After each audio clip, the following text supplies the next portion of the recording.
हरियाणा विधानसभा चुनावों को लेकर हर चौक चौराहे पर चुनावी चर्चा, कयासों अनुमानों के बाजार का भाव बढ़ा हुआ है।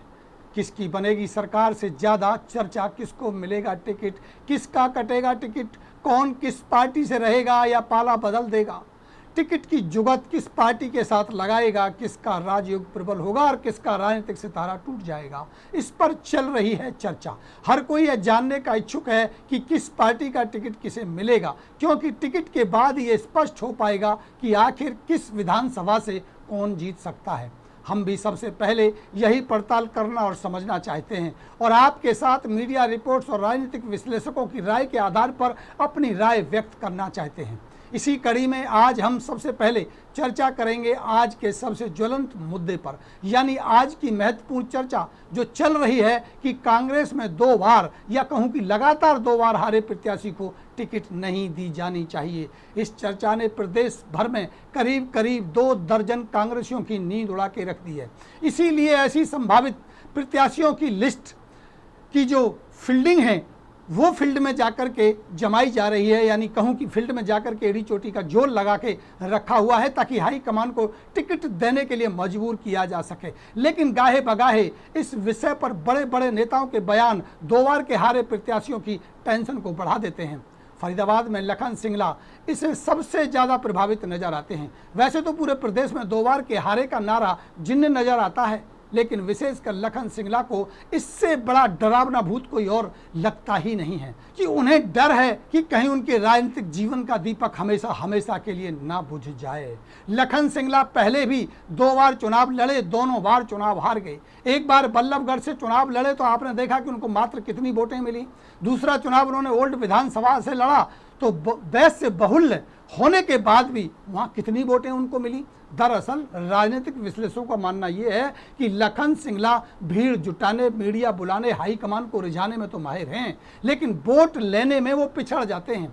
जिस भीड़ को वो अपने कार्यकर्ताओं में जुटाते हैं वो भीड़ भाड़े की होती है और निम्न स्तर के कार्यकर्ता धनबल के सहारे जुटाए जाते हैं। ओल्ड विधानसभा संपूर्ण शहरी और मिडिल क्लास वोटर की सीट है जहां लखन सिंगला की पहुंच बन ही नहीं पा रही है। और बात करें अगर सर्वे की, तो सर्वे के आधार पर हाई कमान के पास ये सारी बातें पहुंच रही हैं जो टिकट की दावेदारी को कमजोर करता है। ऊपर से 2 बार के हारे को टिकट ना देने के बड़े नेताओं के बयान आग में घी डालने का काम कर रहे हैं। ओल्ड विधानसभा भाजपा की मजबूत सीट तो है ही, सिलम बस्तियों में आम आदमी पार्टी की सेंधमारी कांग्रेस के विश्लेषकों को सोचने पर मजबूर कर रही है। 2 बार के हारे प्रत्याशियों के टिकट काटने की चर्चा और कितने लोगों के पेट में दर्द कर रही है, आइए समझते हैं। आपको बता दें कि पार्टी में टिकट बंटवारे में से सबसे पहले आवेदन मंगवाने की जो प्रक्रिया थी उसे पूरा कर लिया गया है, उसकी थोड़ी डेट बढ़ाई गई है, वो अंतिम चरण में है। बड़े नेताओं ने अपने ज़्यादा से ज़्यादा करीबियों को टिकट दिलवाने के लिए आवेदन करवा दिए हैं। इस सब के बीच सैलजा कैंप ने एक दाव चलकर के पूर्व सीएम भूपेंद्र सिंह हुड्डा के कैंप में हलचल मचा दी है। सिरसा की सांसद कुमारी सैलजा और उन्हीं के गुट से संबंध रखने वाले रणदीप सिंह सुरजेवाला चाहते हैं कि लगातार 2 बार चुनाव हार चुके नेताओं को इस बार टिकट ना दिया जाए। दोनों ने अपनी इस मुहिम के तहत फील्डिंग जमानी शुरू भी कर दी है। सैलजा कैंप का तर्क है कि जनता जिन नेताओं को 2 बार रिजेक्ट कर चुकी है उन्हें तीसरी बार मौका देने की जगह नए चेहरों को आगे बढ़ाया जाए। दोनों इसके लिए हाईकमान को मनाने के प्रयास भी कर रहे हैं। उनका दावा है कि इससे पार्टी में कई लीडरशिप को मौका मिलेगा। अगर सैलजा खेमे की ये प्लानिंग सिर चढ़ गई तो इसका सबसे ज़्यादा नुकसान हुड्डा खेमे को होगा। हुड्डा खेमे से जुड़े दर्जन भर नेताओं में बेचैनी दिखने लगी है। इनमें से अगर हम बात करें तो नारनौल से 2 बार चुनाव हार चुके राव नरेंद्र सिंह, कोसली के यदवेंद्र सिंह, पटौदी के सुधीर चौधरी और पृथला के रघुवीर तेवतिया और ओल्ड विधानसभा से लखन सिंगला शामिल हैं। लगातार 2 बार चुनाव हारने वाले कांग्रेसी नेताओं में फतेहाबाद से प्रहलाद सिंह को लेकर के इस तरह के करीब करीब 2 दर्जन से ज़्यादा नेता ऐसे हैं जो 2 बार का चुनाव हार चुके हैं और अब अगर उन्हें 2 बार हारे हुए चुनाव के आधार पर टिकट कटता है तो निश्चित रूप से एक बड़ा झटका लगेगा और भूपेंद्र सिंह हुड्डा का गुट कमजोर नजर आएगा। इसके पीछे जो राजनीति हो रही है वो कहीं ना कहीं ये है कि किसी भी तरह से प्रदेश में हुड्डा गुट को कमजोर किया जाए, हुड्डा गुट के समर्थक से जीते हुए विधायकों को कम से कम विधानसभा में पहुंचाया जाए, ताकि अगर किसी कारण कांग्रेस की सरकार बनती है तो मुख्यमंत्री की दावेदारी को जो शैलजा गुट है वो मजबूती से पेश कर सके, मजबूती से उसको ले सके। दरअसल कांग्रेस में हुड्डा और उनकी धुर विरोधी शैलजा के ग्रुप में अंदर खाने ही सहमात का खेल स्टार्ट हो चुका है।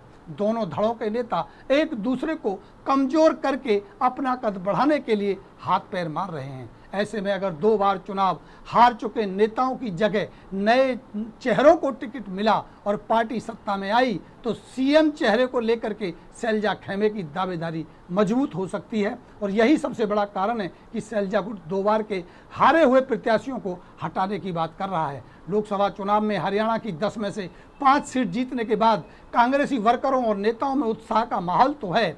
यही कारण है कि ज़्यादा से ज़्यादा नेता पूरी ताकत से विधानसभा चुनाव की तैयारियों में जुटे हुए हैं। इसके साथ ही पार्टी में हुड्डा और शैलजा कैंप के बीच में आपसी खींचतानी भी बढ़ने लगी है। हालांकि हाईकमान ने दोनों गुटों को सार्वजनिक तौर पर एकजुट दिखने का संकेत दिया है, सख्त संदेश उनको दिया है, लेकिन अंदर खाने दोनों ही गुट एक दूसरे की जड़ खोदने में आज भी नजर आ रहे हैं।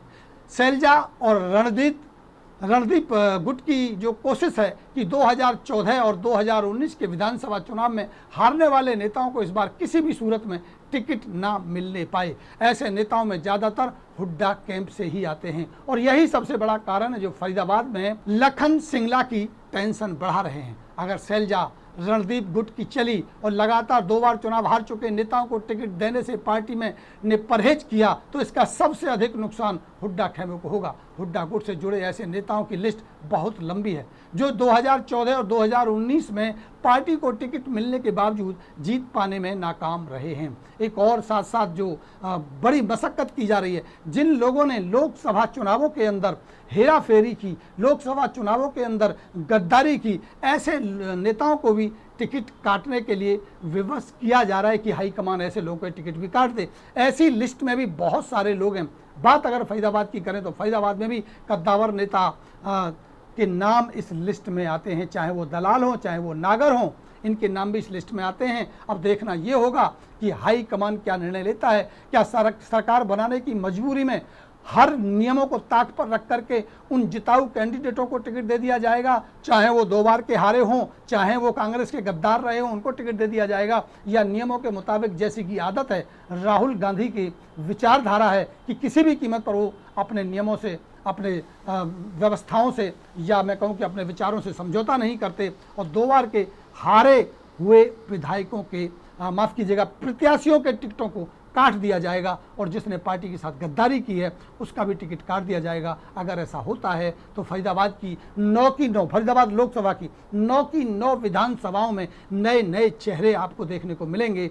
आश्चर्य नहीं होगा जब लगेगा आपको कि जो आप सोच भी नहीं रहे थे वो हो गया है। और ये भी हो सकता है कि जब जिनको टिकट नहीं मिलेगा तो यही प्रत्याशी दूसरी पार्टियों में जाके जुगत लगा के चुनाव लड़ने की कोशिश करेंगे। अब देखना ये होगा कि ये पार्टियों के साथ जाते हैं, निर्दलीय चुनाव लड़ते हैं, या कांग्रेस के साथ खड़े होकर के पार्टी का साथ देते हैं।